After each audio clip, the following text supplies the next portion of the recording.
Oxygen अभावी रुग्णांचा मृत्यू, बालापूर पीएचसी लापरवाही उघड. बालापूर प्राथमिक आरोग्य केंद्रातील अमानुष दुर्लक्षामुळे एका डायलिसिस रुग्णाचा मृत्यू झाल्याची धक्कादायक घटना समोर आली आहे.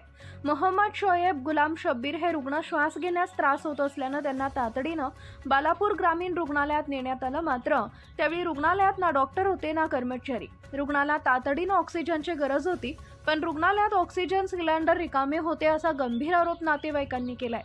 जवळपास अर्धा तास रुग्णाला ऑक्सिजन मिळाला नाही. जेव्हा मिळाला तेव्हा तो कसा वापरायचा हेही कर्मचाऱ्यांना माहीत नव्हता, असं धक्कादायक माहिती समोर आली आहे. रुग्णवाहिकेचा अभाव, खासगी रुग्णवाहिकेतून हलवले. शासकीय रुग्णवाहिका उपलब्ध नसल्यामुळे रुग्णाला खासगी रुग्णवाहिकेतून अकोल्यात हलवण्यात आले. मात्र ऑक्सिजनच्या अभावामुळे वाटेतच रुग्णाचा मृत्यू झाला. जबाबदारांवर कारवाईची मागणी. या प्रकरणी रुग्णाचे नातेवाईक आणि सामाजिक कार्यकर्त्यांनी रुग्णालयातील डॉक्टर आणि कर्मचाऱ्यांवर कठोर कारवाई करण्याची मागणी केली आहे. असुविधांचा भडका. डायलिसिस सारख्या गंभीर आजारांनीही ग्रस्त असलेल्या रुग्णांना आवश्यक सुविधा वेळेत न मिळाल्यास काय परिणाम होतो हे या घटनेतून दिसून येते.